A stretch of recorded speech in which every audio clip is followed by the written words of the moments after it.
दर्शकों, आज मैं आपको महाकुंभ जो कि प्रयागराज 2025 में लगा है उसके दर्शन करवाऊंगा और बताऊंगा कि अगर आप प्रयागराज आ रहे हैं और आपको त्रिवेणी संगम घाट पे ही स्नान करने हैं तो आप कैसे करें। तो वीडियो को अंत तक अवश्य देखें। हमारे चैनल को जिन्होंने लाइक सब्सक्राइब नहीं किया कृपया करके लाइक सब्सक्राइब करें। शुरुआत 13 फरवरी 2025 को करी थी। दिल्ली से चलकर यह ट्रेन सूबेदारगंज जो कि प्रयागराज में पड़ता है वहां तक जाती है। यह ट्रेन 4.5 घंटे अपने निर्धारित समय से लेट चल रही थी, इसलिए हमने अपना सफर थोड़ा सा लेट शुरू किया।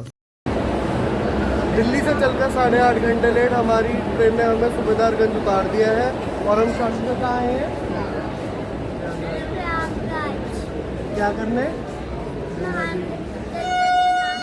प्लेटफॉर्म्स पे इतनी ज्यादा प्रशासन द्वारा मुस्तैदी है कि जैसे ही ट्रेन आती है यात्रियों को उनके निर्धारित स्थानों पर रवाना कर दिया जाता है। योगी सरकार द्वारा पूरे शहर को मानो दुल्हन जैसे सजा दिया गया हो। हर जगह लाइटनिंग और हर जगह हर तरीके की फैसिलिटीज अवेलेबल कराना, यह कोई प्रशासन में किसी तरह की कोई कमी नजर नहीं आई। जगह जगह आपको साइन बोर्ड देखने को मिलेंगे और यात्रियों को हर तरीके से मदद करने के लिए पुलिस भी मुस्तैद रहती है। आप देख ही सकते हैं कैसे लोग अपने अपने निर्धारित स्थानों को जाते हुए और हर जगह कैसे लाइटनिंग की फैसिलिटी अवेलेबल है। जगह जगह बोर्ड्स लगाए गए हैं जिससे लोगों को कोई दिक्कत का सामना ना करना पड़े। हम अपने होटल जगह जगह डाइवर्जन और जगह जगह प्रशासन द्वारा रूट डाइवर्ट होने के कारण हम अपने होटल में आधे घंटे बाद 6 बजे तक पहुंच गए थे। यह होटल काफी ही अच्छा है।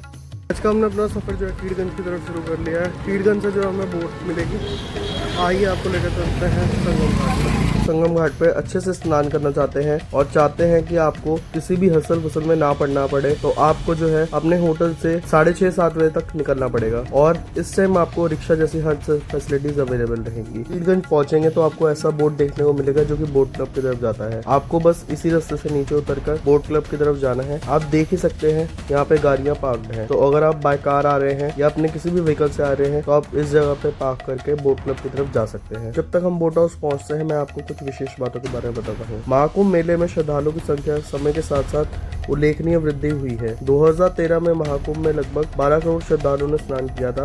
2019 में कुंभ की संख्या बढ़कर 24 करोड़ से अधिक हो गई थी। 2025 में महाकुंभ में 33 दिनों के भीतर 50 करोड़ लोगों से अधिक श्रद्धालुओं ने संगम में स्नान कर चुके हैं। पिछले आयोजनों की तुलना में एक नया रिकॉर्ड बनाता है। इस वृद्धि के साथ साथ महाकुंभ में क्षेत्रफल में भी बढ़ाया गया है। 2013 में मेला क्षेत्र 16 वर्ग मीटर का था, जबकि 2025 में 40 वर्ग किलोमीटर का कर दिया गया है। बोट हाउस के मुकाबले यह बोट हाउस बहुत ही बड़ा है। यहाँ पर आपको हर समय 100-200 बोट्स खड़ी हुई देखने को मिलेगी। यहाँ पर आपको ऊपर ये जो दिख रहा है ये हेलीपैड है। यहाँ पर आपको अगर आप हेलीकॉप्टर द्वारा घूमना चाहते हैं तो इसकी प्राइवेट बुकिंग आपको करके आनी पड़ेगी, जो कि आपको हेलीकॉप्टर राइड जो कि मेला क्षेत्र के ऊपर घुमाती है। तो आइए लेके चलते हैं आपको बोट हाउस और अपनी बोट के अंदर बैठ के चलते हैं महाकुंभ में स्नान करने के लिए। इंटरेस्टिंग फैक्ट के बारे में आपको बताता हूँ। पूरे मेला क्षेत्र में जल अनुप्रत सुनिश्चित करने के लिए लगभग 1249 किलोमीटर लंबी पाइपलाइन बिछाई गई है, जिससे परेड ग्राउंड, संगम क्षेत्र, पफमाऊ, अनुप्रत, जुस्सी क्षेत्र में पानी की इस प्रकार महाकुंभ 2025 में मेला क्षेत्र का विस्तार और सुविधाओं में वृद्धि और श्रद्धालुओं में बढ़ोतरी संख्या उनकी अवस्थाओं के लिए ध्यान रखा गया है। कुंभ में आते समय क्या आपको पता है कुंभ का महत्व क्या है? तो आइए मैं आपको कुंभ के महत्व के बारे में बताता हूँ।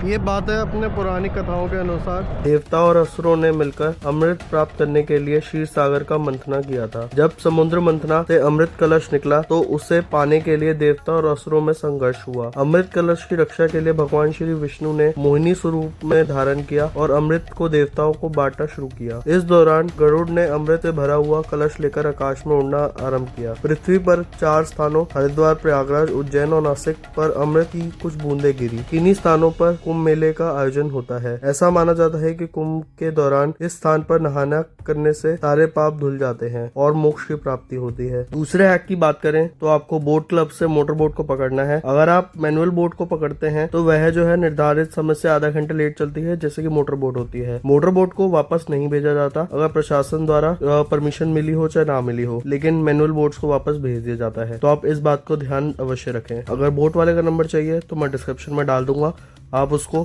टाइमली कॉल करके अपना स्लॉट बुक कर सकते हैं। बोट लेने के कुछ फायदे और नुकसान। बोट लेने का एक फायदा तो ये है कि आप डायरेक्ट त्रिवेणी घाट पर स्नान कर सकते हैं, जहाँ पर गंगा यमुना सरस्वती का संगम होता है। और नुकसान सिर्फ एक ये है कि आपको मेला क्षेत्र में मेले का दर्शन नहीं हो पाएगा, क्योंकि हमारे साथ बच्चे और बुजुर्ग दोनों ही थे, तो हमने बोट लेने की प्रेफरेंस करी, क्योंकि मेला क्षेत्र घूमने का हमारे पास इतना टाइम था ना, हम इतनी शक्ति थी कि हम मेला क्षेत्र घूम सके। बाय बोट आते हैं तो अपने साथ में थोड़ी सी सेमिया या फिर कोई खाने पीने की आइटम अवश्य रखें, क्योंकि यहाँ पर आपको ऐसी सुंदर बर्ड्स जो कि बाहर से आती हैं प्रवास करने के लिए, वो आपको देखने को मिलेगी। अगर आप उनको खाना डालेंगे तो वह आपके पास उड़ती हुई आएंगी, जैसे कि हमें आप देख सकते हैं, हमने थोड़ा सा खाना डाला तो वह उड़ती हुई हमारे पास आ गई। इस साइड आप देख ही सकते हैं कितना ज्यादा रश लगा हुआ है संगम घाट की तरफ, और हम जो है बोट में बैठकर डायरेक्ट संगम घाट पर पहुंच गए स्नान करने के लिए। मेले के महत्व की बात करें तो कुंभ मेले में लाखों श्रद्धालु, साधु संत और तपस्वी आते हैं। यहाँ नागा साधुओं का विशेष आकर्षण का केंद्र होता है, जो कठिन तपस्या के लिए जाने जाते हैं।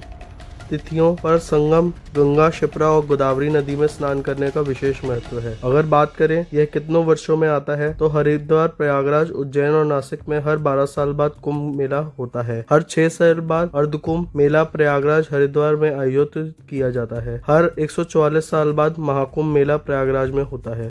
देखते ही देखते हम संगम घाट की तरफ पहुंच गए थे और हमने आस्था की डुबकी लगाई। पता है, अगर आप हर हर महादेव, माँ सरस्वती, गंगा और माँ यमुना का नाम लेकर जल अर्पण करते हैं सूर्य देव को, तो आपके सारे पाप धुल जाते हैं। इस संगम तट पर स्नान किया और आस्था में डुबकी लगाई। बोट द्वारा नहीं आ रहे तो आप इन प्रमुख घाटों पर शामिल होकर स्नान कर सकते हैं। संगम घाट, यह वह स्थान है जहाँ पर गंगा, यमुना और सरस्वती नदियों का संगम होता है। अरहल घाट, यह घाट ध्यान, योगा और आध्यात्मिक उन्नति की प्राप्ति के लिए होता है। शाम घाट, संगम घाट, यह ऐतिहासिक घाट शाम की आरती के लिए जाना जाता है। दशमेश घाट, इसका नाम अश्वमेध यज्ञ के लिए जुड़ा हुआ है। लक्ष्मी घाट, यहाँ धन वैभव देवी लक्ष्मी की पूजा की जाती है। इसके अलावा किला घाट, रसूबल घाट, नैना घाट, मेवात घाट, सरस्वती घाट, ज्ञान गंगा घाट के प्रमुख स्थानों पर शामिल हैं। सुरक्षा की दृष्टि से प्रशासन ने संगम क्षेत्र में अरहल घाट, दशमेश घाट, रामघाट और हनुमान घाट पर विशेष प्रबंध किया है। स्नान के पूर्व प्रशासन